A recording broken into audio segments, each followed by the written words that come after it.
Hello student, देखिए पिछली video में हमने शब्द के बारे में समझा था।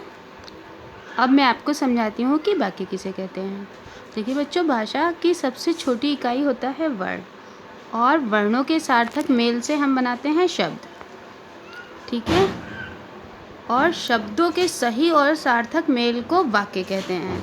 इसमें क्या होता है, शब्दों के समूह को वाक्य तभी कहा जा सकता है जब शब्दों को ठीक स्थान पर रखा गया हो और इन शब्दों का आपस में संबंध हो और इनमें कोई अर्थ भी निकले। अब यहाँ देखिए, निकलता है पूरब सूर्य से दिशा और ने राखी बहन को बांधी, ये दोनों का सारे इनके शब्द गलत लगाए हुए हैं और इनका कोई अर्थ नहीं निकल रहा है।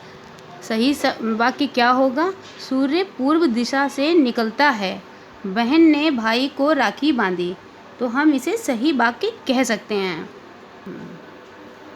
देखिए, वाक्य को भी दो अंगों में बांटा गया है। इसके दो खंड होते हैं। पहला खंड कौन सा होता है, जिसके बारे में कुछ कहा जा रहा है या काम को करने वाला, और दूसरा खंड काम के करने वाले के बारे में जो कुछ कहा जाए। इस तरह वाक्य को दो भागों में बांटा जाता है, ठीक है। देखिए यहाँ, मोहन साइकिल चला रहा है, रवि पतंग उड़ा रहा है। तो पहले वाक्य में साइकिल चलाने वाले का काम कौन कर रहा है, मोहन, और दूसरे वाक्य में पतंग उड़ाने का काम कौन कर रहा है, रवि। तो देखिए, काम करने वाले को हम उद्देश्य कहते हैं। मोहन और रवि उद्देश्य हैं, और काम करने के वाले के बारे में जो कुछ कहा जा रहा है उसे विधेय कहा जाता है। जैसे साइकिल चला रहा है और पतंग उड़ा रहा है, ये दोनों विधेय हैं। तो वाक्यों में जिनके बारे में कुछ कहा जाता है उसे उद्देश्य कहते हैं। उद्देश्य के बारे में जो कुछ कहा जाता है उसे विधेय कहते हैं। तो इस प्रकार वाक्य के मुख्य रूप में तीन चीज़ें और होती हैं। कैसे, कर्ता, क्रिया, कर्म। यदि वाक्य की क्रिया से कौन या किसने प्रश्न किए जाएं तो उसे जो उत्तर मिलता है वह वाक्य का कर्ता होता है। ऐसे ही यदि वाक्य की क्रिया से क्या या किसे प्रश्न करें तो जो उत्तर मिलता है वह कर्म होता है। कभी कभी वाक्य की क्रिया में से क्या और किसे प्रश्न करने पर कोई उत्तर प्राप्त नहीं होता है, तब यह समझना चाहिए कि उस वाक्य में कर्म नहीं है।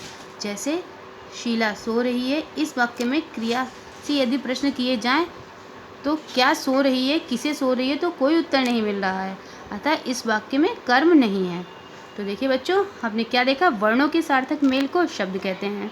वर्णों के आधार पर शब्द दो प्रकार के होते हैं, सार्थक, निरर्थक। शब्दों के कुछ अन्य भेद भी होते हैं, जैसे पर्यायवाची, विपरीतार्थी, अनेक शब्दों के लिए एक शब्द, अनेकार्थी शब्द आदि। शब्दों के सार्थक मेल को हम वाक्य कहते हैं। वाक्य के भी दो अंग होते हैं, उद्देश्य और विधेय। उद्देश्य को वाक्य का कर्ता भी कहा जाता है। तो आप इस लेसन को पढ़ेंगे और लर्न करेंगे।